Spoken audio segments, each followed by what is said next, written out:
हाय दोस्तों, कैसे हैं आप सभी। मैं डॉक्टर आनंद व्यास फिर से अपने YouTube चैनल पर आप सभी का स्वागत कर रहा हूं और आशा कर रहा हूं कि सभी ठीक है, मस्त हैं, एंजॉय कर रहे हैं, एग्जाम की तैयारियों में लगे हुए हैं, बीआरएम पढ़ रहे हैं। बीआरएम के अंतिम प्रहार सीरीज में मैं 2 आउट ऑफ 12 पे आ चुका हूं। सारे वीडियो आज ही कंप्लीट करने की मेरी पूरी की पूरी जान लगा देंगे, लेकिन आज ही कंप्लीट करेंगे ऐसा वादा भी कर रहा हूं।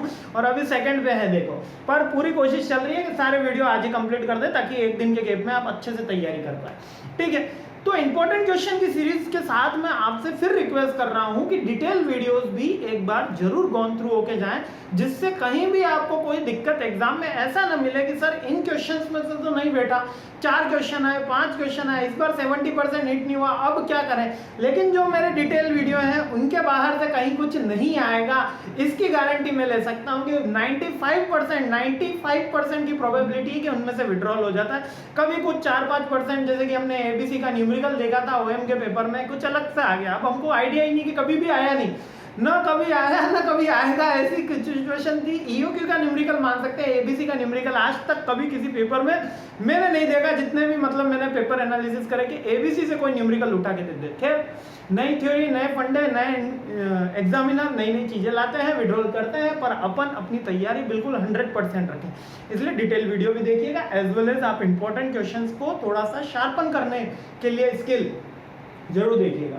ठीक है, सेकंड जो क्वेश्चन है, सेकंड जो इंपॉर्टेंट मोस्ट इंपॉर्टेंट क्वेश्चन है वो है रिसर्च प्रोसेस और the types of research process. अब देखिए यहाँ पे 2 क्वेश्चन मिल के बने हुए हैं, यानी कि टैग टीम बनी हुई है। पहला तो बना हुआ है रिसर्च प्रोसेस और दूसरा बना हुआ है रिसर्च प्रोसेस के टाइप्स। तो रिसर्च प्रोसेस क्या होती है? रिसर्च प्रोसेस इज बेसिकली जिस तरीके से आपकी रिसर्च गॉन थ्रू होगी, यानी कि रिसर्च डिजाइन में तो मैंने आपको बताया था कि पूरा का पूरा ब्लूप्रिंट, और रिसर्च प्रोसेस का मतलब कि जो आपका वे रहेगा, रिसर्च कैसे कंप्लीट होगी, जो रास्ता रहेगा वो रिसर्च प्रोसेस रहती है। मतलब कि यहाँ से मैं डेटा कलेक्ट करूंगा, ये टूल से एनालिसिस करूंगा, ये टूल के बाद ये उसका रिजल्ट आउटकम आएगा, फिर रिजल्ट आउटकम आने के बाद मैं अपने थीसिस में या रिसर्च में उसको इस तरीके से राइटिंग करूंगा। अभी अपन पढ़ लेंगे इसकी और बेसिकली, बट जो रास्ता रहता है वही रिसर्च प्रोसेस कहलाती है। और इस रास्ते के अलावा और कौन कौन सी चीजें, टूल्स, टेक्निक, कैसे, क्या, कब, कहाँ करना है, वो रिसर्च डिजाइन का पार्ट है। मतलब आप ये समझ लीजिए कि रिसर्च डिजाइन जो है, रिसर्च डिजाइन जो भैया है वो हमारे बड़े हैं। ठीक है, आरडी जो भैया है वो बड़े हैं, और इसी के अगर मैं छोटे भैया का नाम लेता हूं तो ये हमारे रिसर्च प्रोसेस हैं। मतलब रिसर्च डिजाइन का पार्ट है रिसर्च प्रोसेस, हमेशा याद रखिएगा। रिसर्च प्रोसेस है ना, रिसर्च डिजाइन का पार्ट है, यानी कि रिसर्च प्रोसेस छोटा है, रिसर्च डिजाइन बड़ा है। ठीक है, अब आगे आ जाते हैं हम रिसर्च प्रोसेस के अंदर। एक चार्ट होना चाहिए, हाँ ये रहा, ये तो ये है बेसिकली एक स्टैंडर्ड चार्ट, स्टैंडर्ड प्रोसेस। अब याद रखिएगा, बच्चे पहली बार जो भी एग्जाम दे रहे हैं उनके लिए मैं बता देता हूं कि प्रोसेस होगी तो हमेशा एक दूसरे से जुड़ा हुआ कुछ डायग्राम बनाना है। डायग्राम बनाने के बहुत ज्यादा नंबर मिलते हैं मेरे, याद रखना दोस्तों। जितने ज्यादा चार्ट बनाओगे एग्जामिनर को उतनी हेल्प मिलती है और एग्जामिनर उतना अच्छा मार्क्स देता है। तो चार्ट हमेशा प्रोसेस का जब बना रहे हैं तो एक दूसरे से जुड़ा होगा, यानी कि ये क्रोनोलॉजी में है, यानी कि जहां नंबर 1 है वहां नंबर 1 रहेगा, जहां नंबर 2 है वहां नंबर 2 रहेगा। इसमें चेंज नहीं किया जा सकता। अपन स्टेप्स और प्रोसेस में चेंज नहीं कर सकते। टाइप्स में कोई नंबर 1 कोई नंबर 2 हो सकता है, लेकिन प्रोसेस में जो नंबर 1 है वो नंबर 1 रहेगा। तो क्या है रिसर्च का नंबर 1 प्रोसेस? ये कह रहा है identifying the problem. First researcher को अगर कोई प्रॉब्लम करना है तो क्या करना होता है, कोई सॉल्यूशन करना है तो सबसे पहले प्रॉब्लम का आइडेंटिफिकेशन करना होता है कि मेरे को करना क्या है। मैं वापस से उसी एग्जांपल पे लेके चलता हूं। देखो, एग्जांपल बदले बिना अपन एक ही क्वेश्चन को 10 अलग तरीके से कर सकते हैं। क्या है वो? एज और इनकम में रिलेशन। क्या मुझे चेक करना है एज और इनकम में रिलेशन? अभी अपन ने प्रीवियस क्वेश्चन में चेक किया था आगरा के पब्लिक का, और अभी भी इसमें चेक कर लेते हैं आगरा की पब्लिक, और इसमें एज ग्रुप ले लिया मैंने 20 to 30। गेटिंग माय पॉइंट, ये एज ग्रुप हो गया। अब इसमें मेरे को चेक करना है, ठीक है, इसमें चेक करना है कि इनकी इनकम और एज के बीच में कोई रिलेशनशिप है क्या? आगरा की जो पब्लिक है उनकी एज और इनकम के बीच में कोई रिलेशनशिप है क्या? तो पॉपुलेशन साइज तो बड़ा हो गया, अब उसमें पॉपुलेशन में अपन कैसे कौन सा मेथोडोलॉजी यूज करेंगे वो रिसर्च डिजाइन का पार्ट हो गया। लेकिन अभी रिसर्च प्रोसेस में फर्स्ट प्रोसेस क्वेश्चन, कि पहले मैंने क्या आइडेंटिफाई करा कि क्वेश्चन क्या है, क्या आइडेंटिफाई करा कि क्वेश्चन क्या है, प्रॉब्लम क्या है, इशू क्या है जिसपे मेरे को वर्क करना है। तो ये मेरी पॉपुलेशन भी आ गई इसके अंदर, इसमें क्वेश्चन भी आ गया, तो यही इसका पहला पॉइंट है, identify the problem. Second, review literature. Second point क्या कह रहा है भाई साहब? ये कह रहे हैं रिव्यू लिटरेचर। अब ये रिव्यू लिटरेचर का मतलब क्या होता है? जितनी भी इंफॉर्मेशन इस टॉपिक से रिलेटेड है, यानी कि एज और इनकम के रिलेशन से रिलेटेड है, आगरा के रिलेटेड या दूसरे किसी स्टेट के रिलेटेड, दूसरी किसी डिस्ट्रिक्ट के रिलेटेड, दूसरी किसी सिटी के रिलेटेड, दूसरी किसी नेशन के रिलेटेड, सारी रिसर्च मेरे को पढ़नी है। हो सकता है किसी ने ये आगरा पे ना करके एक यूपी पे कर रखी हो, यानी स्टेट लेवल पे कर रखी हो, किसी ने ये राजस्थान पे कर रखी हो, किसी ने पूरे इंडिया के पे कर रखी हो, किसी ने किसी अमेरिका पे कर रखी हो, तो वो सारी की सारी रिसर्च लिटरेचर कहलाएगा जो इससे रिलेटेड होगा, डायरेक्टली और इनडायरेक्टली। उसको रीड आउट करना, उसका कलेक्शन करना, उसको एनालिसिस करना, ये रिव्यूइंग लिटरेचर रिव्यू कहलाता है। रिव्यूइंग यानी फिर से देखना जो लिखा हुआ है, ठीक है। थर्ड फिर से क्यों देखा? क्योंकि थर्ड पहले जब हम सिनॉप्सिस बना रहे थे तब भी हम देख चुके। थर्ड क्या है? Setting research questioners, objectives and hypothesis. थोड़ा सा इसको रब कर देते हैं। हाँ, थर्ड पॉइंट क्या है? Setting research questions, objective and hypothesis. ये तीसरा पॉइंट है। क्या पॉइंट कह रहा है कि मेरे को क्या करना है? सेटिंग करने हैं अपने रिसर्च के जो क्वेश्चंस हैं, हाइपोथेसिस है, उनको ड्रॉ कर लेना है। मतलब कि मेरा बेसिकली ऑब्जेक्टिव क्या है, तो मैं कहूंगा there is a significance relation. अब हाइपोथेसिस आपको बता देता हूं। There is a significance relation between age and income group of the Agra community, Agra people with the age group of 20 to 30। ये कौन सी है? हाइपोथेसिस है, नल हाइपोथेसिस। और अल्टरनेटिव में क्या आएगा? There is a no significance relation between age and income group of the Agra people या Agra community with in the age group of 20-30। Clear है? तो एक वेरिएबल को लेकर मैंने इसके बीच में रिलेशनशिप चेक करी, यानी हाइपोथेसिस चेक करूंगा, ऑब्जेक्टिव चेक बताऊंगा, ये सारी की सारी मेरा थर्ड पॉइंट हो जाएगा, ठीक है। और क्वेश्चनर प्रिपेयर करूंगा कि क्वेश्चंस कौन कौन से मैं पूछूंगा। अगर सर्वे मेथड यूज लेता हूं या क्वेश्चनर मेथड यूज लेता हूं, ठीक है। फोर्थ करूंगा चूजिंग द स्टडी डिजाइन। अब ये स्टडी डिजाइन यानी कि कहां से मेरे को डेटा कलेक्ट करना है, ठीक है। कहां से मेरे को डेटा कलेक्ट करने के बाद में, अब डेटा कलेक्ट करने के बाद में कौन सा डेटा कलेक्ट करना है? प्राइमरी करना है कि सेकेंडरी करना है? अब यहाँ पे मेरे को बहुत सारे अनुभव बोलेंगे कि सर यहाँ पे तो लिखा है स्टडी डिजाइन, तो स्टडी डिजाइन तो हम बाद में कर रहे हैं, रिसर्च प्रोसेस पहले हो रहा है, यानी कि हम सारी रूपरेखा बाद में बना रहे हैं, तो सर डिजाइन तो छोटा होगा क्योंकि प्रोसेस का फर्स्ट पार्ट तो स्टार्ट हो गया। अरे रिसर्च डिजाइन के अंदर ही एक प्रोसेस इनबिल्ड आ जाता है। देखो अलग अलग फिलोसोफर ने, अब यहाँ पर बिल्कुल थ्योरेटिकल नहीं चलोगे, यहाँ पे प्रैक्टिकल चलोगे। क्या अलग अलग फिलोसोफर ने ये बोला है? क्यों ये बोल रहा है कि पहले मैं पूरी की पूरी प्रोसेस डिसाइड करूंगा कि कैसे काम करना है, कैसे काम करना है। मतलब कि मैं पहले बजट डिसाइड हो गया कि 2 लाख रुपए, अब उसके अकॉर्डिंग मैं मेरी ऑब्जेक्टिव, रिसर्च एरिया, सारी चीजें डिसाइड करूंगा। यानी कि प्रॉब्लम आइडेंटिफिकेशन भी मैं मेरी बाद में करूंगा, पहले मैं मेरी प्रोसेस डिसाइड करूंगा कि हाँ, जैसे कि मैंने पहले प्रोसेस डिसाइड कर लिया कि मेरे को आगरा पे वर्क करना है, तब मैं डिसाइड कर रहा हूँ कि आगरा में सिचुएटेड कौन कौन सी प्रॉब्लम है, मैंने पॉपुलेशन डिसाइड कर ली, ठीक है। कुछ रिसर्चर ऐसे करते हैं, कुछ ये ऐसे करते हैं कि मेरे को चलो ये 2 वेरिएबल है, एज और इनकम, इनके बीच में रिसर्च डिजाइन करना है। कुछ क्या करेंगे, कुछ कहेंगे कि नहीं चलो मैं एज इनकम पे भी नहीं करता, मैं मेरे बजट अकॉर्डिंग कोई रिसर्च करता हूँ। कुछ कहेंगे वेरिएबल अकॉर्डिंग, कुछ कहेंगे बजट अकॉर्डिंग, कुछ कहेंगे टाइम फ्रेम अकॉर्डिंग, कुछ कहेंगे प्रॉब्लम अकॉर्डिंग। तो there is an numbers of the kind of research, but basically process बड़ा होता है, प्रोसेस जो होता है वो छोटा होता है, डिजाइन जो होती है वो बड़ी होती है। लेकिन कुछ बुक्स के अंदर डिजाइन को छोटा बताया गया, प्रोसेस को बड़ा बताया गया। तो इज अप टू यू। अगर आपसे सिंपल सीधा सीधा, वैसे तो कभी किसका कंपैरिजन आपके कोर्स में है नहीं, पीएचडी के स्टैटिकल टूल्स के अंदर ये पूछा जाता है और काफी इंटरेस्टिंग क्वेश्चन है। किसी भी बच्चे को कंफ्यूज करने के लिए काफी है कि बता कि डिजाइन बड़ा है कि प्रोसेस बड़ा है, तो बच्चा कंफ्यूज होगा क्योंकि कुछ बुक्स ने अलग डेफिनेशन दी है, कुछ ने अलग दिया। आप देखेंगे गूगल में सर्च करके तो कुछ वेबसाइट आपको अलग बताएगी, कुछ वेबसाइट अलग बताएगी। लेकिन अपन को क्या करना है, जब अपनी प्रोसेस आती है तब यहाँ पर स्टडी डिजाइन लिखा है। देखिए यहाँ पे वर्ड जो यूज किया है वो करा है study design, not the research design. तो अपन दोनों सेफर साइड चल रहे थे, ठीक है, क्लियर है। तो वापस से चौथा पॉइंट मैं फिर कर देता हूं कि यहाँ पर मैंने स्टडी डिजाइन करा है, यानी कि डाटा कलेक्शन की techniques, tools, sample techniques, sample methodology, population area, ये सारी चीजें हो गई। उसके बाद डाटा कलेक्शन की टूल्स टेक्निक्स डिसाइड हो गई। उसके बाद ये जस्ट बना दिया कि सैंपलिंग डिजाइन, वैसे तो ये 4th पॉइंट का ही पार्ट है, लेकिन इसको पॉइंट बढ़ाने के चक्कर में यहाँ पे लिख देते हैं कि सैंपलिंग का क्या डिजाइन करना है, कि डिजाइन द सैंपल डिजाइन, यानी कि कौन से कितना सैंपल मेरे को विड्रॉल करना है, क्या रेशियो निकल रहा है, कौन सा टूल्स लगा रहा हूँ, कोई फॉर्मूला से मैं सैंपल निकाल रहा हूँ या मेरे जजमेंटल बेसिस पे निकाल रहा हूँ, कौन सा और कौन सी टेक्निक यूज कर रहा हूँ, सिंपल कर रहा हूँ, रैंडम लगा रहा हूँ, क्लस्टर वे में लगा रहा हूँ, कौन से मैं सैंपल विड्रॉ कर रहा हूँ। Then the collection of the data, data को कलेक्ट कर लेना। नेक्स्ट प्रोसेस क्या है, सैंपल डिजाइन हो गया, इसके बाद डेटा कलेक्ट कर लिया जाता है जिस भी सोर्स से मैंने पहले कोशिश करी है, प्राइमरी से या सेकेंडरी से, वो मैं डेटा कलेक्ट कर लेता हूँ। देन उस डेटा को मैं प्रोसेस करता हूँ, एनालिसिस करता हूँ, और एनालिसिस करने के बाद उसकी रिपोर्ट बनेगी, और रिपोर्ट बनने के बाद मैं उसका फाइनल कंक्लूजन दे देता हूँ। तो ये अगर लास्ट प्रोसेस आप ना भी लिखोगे,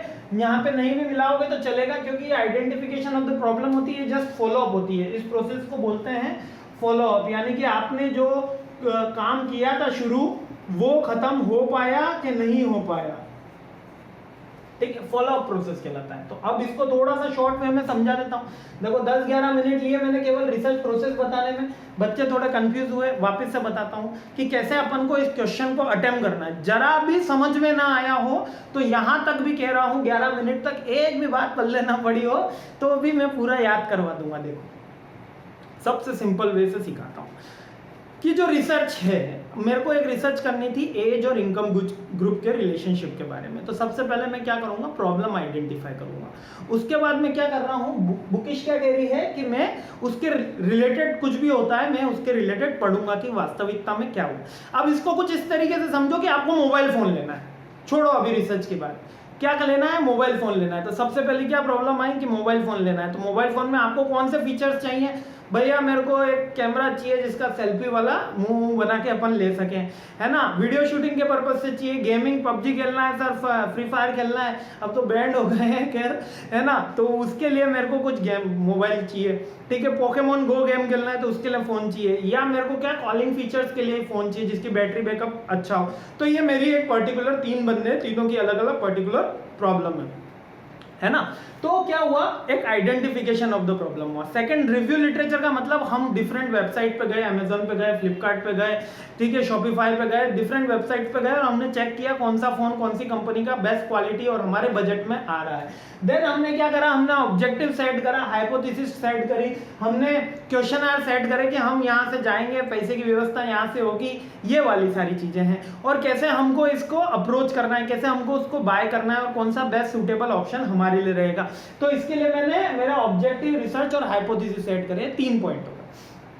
चौथा पॉइंट यानी कि मैं रिसर्च डिजाइन का स्टडी डिजाइन का मतलब यहाँ पर है कि कैसे मैं मेरी रिसर्च कंप्लीट करूंगा, कौन से मंथ के अंदर में मैं कौन सा वर्क करूंगा, ये पूरा का पूरा स्टडी डिजाइन के अंदर लिखा होता है। यानी कि कहाँ से कौन सी दुकान से मैं वो चीज खरीदने वाला हूँ और कब खरीदूंगा, ये स्टडी डिजाइन के अंदर हो गया। 5वां point, deciding the sample design, यानी कि सैंपल डिजाइन का मतलब कि कितना नंबर ऑफ पीपल का सैंपल हमको विड्रॉल लेना है, पॉपुलेशन में से कितने नंबर ऑफ पीपल विड्रॉल करने हैं, वो सैंपल डिजाइन हो गया। फिर वो सैंपल डिजाइन के बाद कलेक्शन, जो सैंपल हमने चूज किया है कि उनको 500 का लेना है, 400 का लेना है, 1000 का लेना है, उनसे हमने सैंपल से क्वेश्चनर भरवाया, सर्वे करवाया, उनका कुछ क्वेश्चनर हो गया, सर्वे हो गया, पर्सनल इंटरव्यू हो गया, डेल्फी टेक्निक हमने यूज करी जिससे हमने कलेक्शन ऑफ डेटा करा। उसके बाद उस डेटा कलेक्ट होने के बाद क्या करते हैं, उसका एनालिसिस करते हैं, और एनालिसिस करने के बाद रिपोर्ट राइटिंग होती है। बस याद करवाऊं पूरी प्रोसेस एक बार, फिर देखो कल एग्जाम है, पढ़ लेते हैं यार, वीडियो बड़ा हुआ तो क्या हुआ, है ना, पढ़ना तो जरूरी है। पहला पॉइंट क्या है, आई, ठीक है, पहला पॉइंट क्या है, आई, ठीक है, आइडेंटिफिकेशन। दूसरा रिव्यू, IR, ठीक है। अब इसको थोड़ा सा यहाँ छोटा करके अपन लिखने की कोशिश करते हैं, और इसको मैं एक बार रब कर देता हूँ ताकि और भी सारी चीजें अपन को याद हो जाए।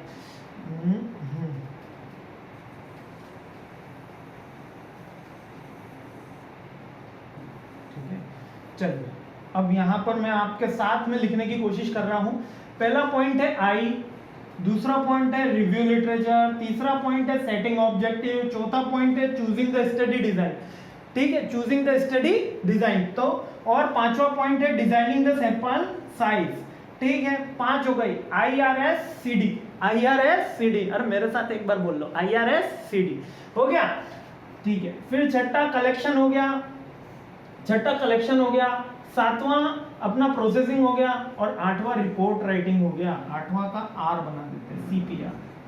चलो, IRS-CD CPR एक बार फिर रिपीट कर देते हैं, IRS-CD CPR, IRS-CD CPR। याद हुआ? IRS बहुत सबको याद रहता है, IRS में मैंने CD लगाई और उसको क्या दिया, CPR दिया। IRS-CD CPR बहुत सिंपल है, देखो बहुत इंपॉर्टेंट है, इसलिए मैंने बार बार एम्फेसिस करके आपको 8 पॉइंट याद करा दिया। IRS-CD CPR, IRS-CD CPR। ठीक है, चले आगे बढ़ते हैं। अब आ जाता है हमारा जो मेन मुद्दा है, वो है टाइप्स ऑफ रिसर्च मेथड। तो देखो ये भी एक इंपॉर्टेंट क्वेश्चन है, इसके लिए नया वीडियो में नहीं बना सकता दोस्तों, एक का ही पार्ट है, रिसर्च टाइप्स और रिसर्च प्रोसेस, है ना। तो यहाँ पर रिसर्च मेथड्स के टाइप क्वेश्चन आया है, और मैंने आपको बोला था इससे जस्ट वीडियो में कि रिसर्च डिजाइन आए तो अपन को 2 ही पे एम्फेसिस करना है, क्वालिटेटिव अगर रिसर्च डिजाइन पूछ ले तो, और दूसरा है क्वांटिटेटिव। बराबर, मैंने यही बोला था अगर रिसर्च डिजाइन पूछ ले, और अगर रिसर्च मेथड के टाइप पूछ ले ना, रिसर्च मेथड के टाइप RMT पूछ ले आपसे, तो कौन से पॉइंट लिखने हैं वो अब देख लो। देखो बहुत जल्दी से समझा दूंगा, कोई दिक्कत नहीं है, सारे पॉइंट आपको याद तक करवा दूंगा, है ना। डिस्क्रिप्टिव रिसर्च, जब हम विवेचनात्मक रिसर्च करते हैं, जब हमें क्या करना होता है, सर्वे करना होता है। क्या करना होता है, देखो एक एक का एग्जांपल से याद करवा रहा हूं। जब सेंसस होता है ना, सेंसस यानी कि हमारी जो जनगणना होने वाली थी, कोविड के कारण थोड़ा सा पीछे हो गया, जब जनगणना होती है तो सर्वे किया जाता है, भैया शादी हुई है, अच्छा बच्चे कितने हैं, अच्छा बच्चे कितने, शादी हुई है। एक मालामाल वीकली में बड़ा शानदार सीन है, उसमें वो पूछता है भैया बच्चे कितने, हो कहते 2, फिर वो कहता है शादी हुई है, तो कहता नहीं। तो उसमें बहुत फनी सीन है, मजा आता है वो पिक्चर देखने में, आई होप आपने भी देखी होगी।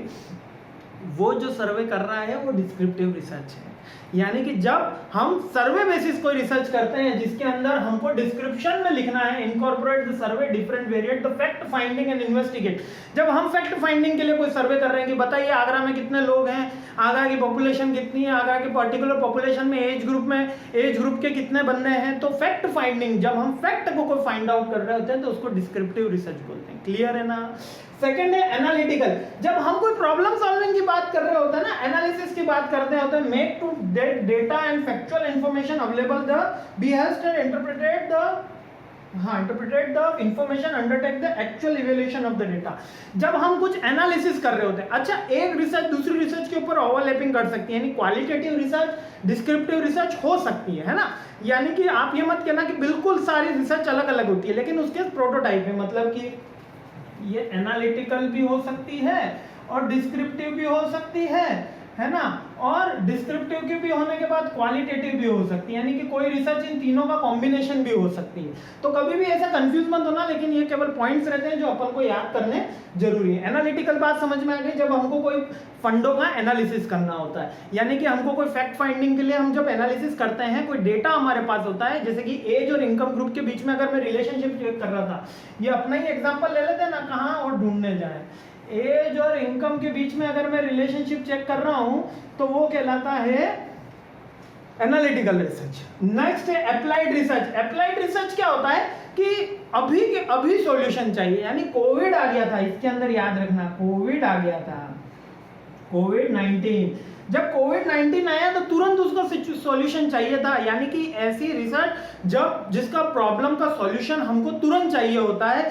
फास्ट चाहिए होता है, यानी सोसाइटी कोई प्रॉब्लम फेस कर रही होती है और उसका सॉल्यूशन चाहिए होता है, तब हम उसको अप्लाइड रिसर्च बोलते हैं। यानी कि हो सकता है कि आप company business point of view से बात करते हैं, कंपनी का डायरेक्ट सेल जो हो गई वो ग्रोथ रुक गई, यानी कि डाउनफॉल में जा रहा है उसका प्रोडक्ट, तो क्यों जा रहा है, एकदम से जब उसके ऊपर रिसर्च करना होता है, कोई इंस्टेंट व्यू होता है, करंट टॉपिक होता है, applied research. When there is a business society face the issue that is need immediate solution, क्या कह रहा है, इमीडिएट सॉल्यूशन करना है तो अप्लाइड। एनालिसिस कर लो तो एनालिटिकल, और डिस्क्रिप्टिव कर लो तो मतलब कि सर्वे बेसिस पे कर लो तो डिस्क्रिप्टिव। याद हो गए DAA, आगे बढ़ू, DAA याद तो हो गए। चलिए आगे बढ़ते हैं।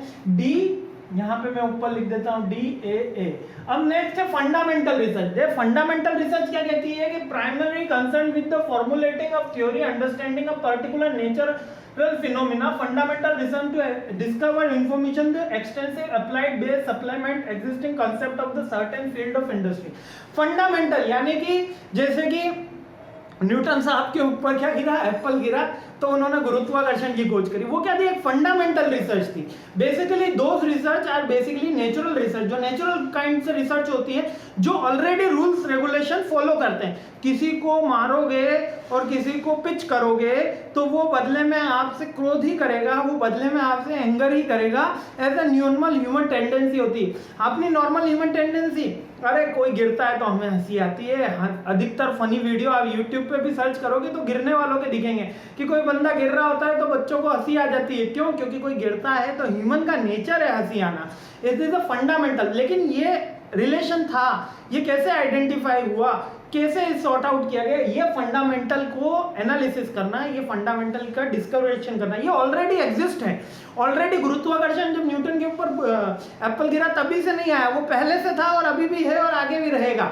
तो उसको एनालिसिस किया गया। पहले एनालिसिस किया गया पृथ्वी कितने अक्ष पे घूम रही है, तो ये बेसिकली 24 आवर्स का टाइम पीरियड। पहले भी क्या, जब ह्यूमन ने साइंस की खोज नहीं हुई थी, जब ह्यूमन का इतना ब्रेन डेवलप नहीं हुआ था, तो क्या पृथ्वी घूम रही थी, ठीक है। लेकिन क्या था, फंडे कौन सा, हम उसको क्या नाम दे रहे हैं, रिकॉग्निशन क्या दे रहे हैं, तो that is the fundamental pre determined theory की जब रिसर्च करी जाती है। इसमें आगरा की बात नहीं है, जिसमें एज और इनकम की बात नहीं है। ये बेसिकली साइंटिफिक और नेचुरल बेस्ड थ्योरी होती है कि एक एनिमल की क्या इंस्टिंक्ट होती है, ह्यूमन की क्या इंस्टिंक्ट होती है, that is. Next quantitative research. अब देखो ये ओवरलैपिंग करती है क्वांटिटेटिव। जब हम क्वांटिटेटिव के ऊपर रिसर्च करते हैं, यानी कि नंबर्स के ऊपर रिसर्च करते हैं based on the statistical datas. Statistical datas का यूज लेके कब हम किसी का रिसर्च का फाइंड आउट करते हैं, जैसे कि एनोवा टेस्टिंग हो गया, रिग्रेशन हो गया, one way ANOVA, two way ANOVA, Karl Pearson, correlation, ये सारे के सारे पॉइंट्स आ गए, ठीक है, मीन मोड मीडियन, ये सब आ गए। जब हम क्वांटिटी बेसिस पे कोई रिसर्च करते हैं तो क्वांटिटेटिव रिसर्च कहलाती है। अब क्वांटिटेटिव फंडामेंटल भी हो सकती है, जैसे कि E=mc², ठीक है। अपने बहुत अल्बर्ट आइंस्टाइन साहब ने एक बहुत बढ़िया लॉ दिया, E=mc²।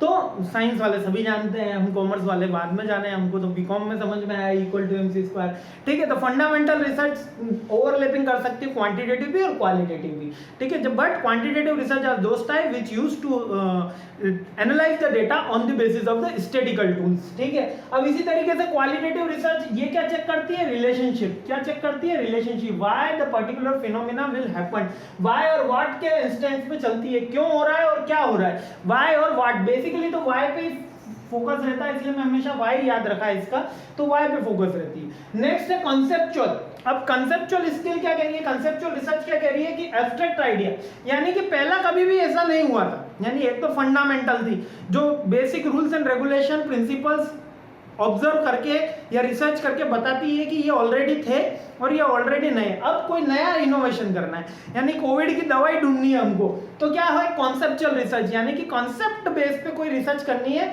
जो एब्स्ट्रैक्ट आइडिया। एब्स्ट्रैक्ट यानी कि मतलब होता है नया, न्यू, नया, यूनिक, ठीक है। एब्स्ट्रैक्ट का तो बहुत सारे, एब्स्ट्रैक्ट यानी कि हटके, है ना, हटके बोलते हैं। तो abstract philosopher that aim to developing a new concept, यानी कि न्यू कांसेप्ट किसी को डेवलप करना है। जैसे कि डेमिंग साहब के अपन ने 14 प्रिंसिपल सीखे, वो क्या थे, कंसेप्चुअल रिसर्च थी। ऑलरेडी वो प्रिपेयर नहीं थे, उन्होंने बोला कि ऐसा ऐसा करोगे तो ऐसा ऐसा हो जाएगा, that is the conceptual research.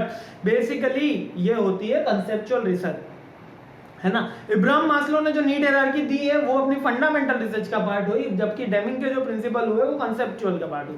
यानी एक नई थ्योरी उन्होंने एस्टेब्लिश कर दी, नई थ्योरी बनाई, नई चीजें बनाई, तब वो कंसेप्चुअल रिसर्च हो गई। कि जैसे कि प्लास्टिक का जो इन्वेंशन हुआ था वो नई रिसर्च थी, ठीक है। मोबाइल का जो इन्वेंशन हुआ था वो कंसेप्चुअल रिसर्च थी, कोई नए आइडिया, कोई न्यू कॉन्सेप्ट को लेके हम कोई रिसर्च करते हैं। तो जैसे कि मैं, मेरी एज और इनकम के बीच में, आगरा के पीपल की एज और इनकम के बीच में, वो भी एक कंसेप्चुअल रिसर्च है। अगर मैं उसको स्टैटिकल डेटा से करता हूं तो क्वांटिटेटिव रिसर्च आ जाती है, और क्या जानने की कोशिश करता हूं, क्यों जानने की कोशिश करता हूं, तो क्वालिटेटिव रिसर्च आ जाती है। 20-25 मिनट का हो गया वीडियो, पता है मेरे को, लेकिन क्या करें। 8वां आ गई एम्पेरिकल रिसर्च। अब ये एम्पेरिकल रिसर्च बहुत ही इंटरेस्टिंग रिसर्च है। जब हम ऑब्जर्वेशन के बाद पे बोल देते हैं भैया तुम्हारे को देख लिया है हमने, तुम्हारे जीवन में तुमसे कुछ ना हो पाएगा बेटा, रहने दो, तो वो कहलाती है empirical research. When the researcher is give their result on the basis of their experience, किस पे, एक्सपीरियंस पे और ऑब्जर्वेशन पे, ठीक है, ऑब्जर्वेशन पे, एक्सपीरियंस पे कुछ चीजें कंफर्म कर देता है। अरे हमने देखा है कि तुम्हारी उम्र में अगर तुम ज्यादा मोबाइल चलाओगे तो तुम्हारा करियर का ग्रोथ रुक जाएगा। ऐसे 25 बच्चों का उदाहरण है, क्यों, क्योंकि उसका एक्सपीरियंस इतना हो गया व्यक्ति का, तो वो एम्पेरिकल रिसर्च कहलाती है। अब इसकी थ्योरी भी देख लो। This is the research method is the focus solely aspect is the observation and experience. Observation और एक्सपीरियंस के ऊपर डिपेंड होती है without focusing on the theory. System is based the data in conclusion in the conclusion in the conform varied through the observation experiment. Empirical research is mainly undertaken to determine the proof of certain variables affecting the other in a particular way. यहाँ पर क्या करते हैं, जो proof of variables है वो केवल on the basis of observation and experience के basis पे होते हैं। ऑब्जर्व कर लिया, यानी देख के हम बता देगा कि ऑब्जर्वेशन में टेक्निक में क्या है, ना कोई क्वेश्चनर हुआ, ना सर्वे हुआ, कुछ भी नहीं, केवल एनालिसिस बाय देयर आईज और bye their experience, bye there any tools, ठीक है, ऑब्जर्वेशन कर लिया। इसमें बेस्ट एग्जांपल देता हूं मैं आपको, ठीक है। आज नाग पंचमी है ना, आप सबको पता ही है। नाग पंचमी में आपने देखा होगा जो जीभ होती है स्नेक की वो बाहर निकलती है ना, बार बार आपने देखा होगा। तो उसका लॉजिक क्या रहता है, वो बाहर टेम्परेचर विजिबल करता है, उसकी जीवान के ऊपर जो सेंसर लगे हुए रहते हैं, मतलब उसकी जीवान के ऊपर नेचुरल सेंसर लगे हुए होते हैं, जिससे वो ऑब्जर्व करता है बाहर का वेदर, बाहर का टेम्परेचर, और जो एनिमल है जैसे कि रेट है, चूहा है, वो कहाँ घूम रहा है, उसकी मूवमेंट क्या है, क्योंकि वो उसके जो टेम्परेचर है उससे अकॉर्डिंग वो उसको कैप्चर करता है, उसको पता चल जाता है भैया चूहे के बिल यहाँ पे है। तो उसका क्या लगा है, वहां पे जीवान पे सेंसर लगा हुआ है। तो जो सेंसर लगा हुआ है वो अपने ऑब्जर्वेशन पे वो स्टडी कर लेता है कि कहाँ क्या करना है। तो देखो नाग पंचमी पे परफेक्ट एग्जांपल हमें मिला एम्पेरिकल रिसर्च का। जब हम ऑब्जर्वेशन बेसिस पे कोई रिसर्च कर लेते हैं कि ये ऐसा ही होगा, क्योंकि हमने ऐसा ही देखा है, हमने शुगर बचपन से खा रहे हैं, अब शक्कर देखेंगे तो देख के ही बोल देंगे कि ये मीठी है, क्यों, क्योंकि on the basis of observation या on the basis of our experience we conclude a particular result, we conclude कर लेते हैं, तो वो कहलाती है एम्पेरिकल। अब वापस से चल लेते हैं अपने, कहां पे आ गए थे, DAA FQQ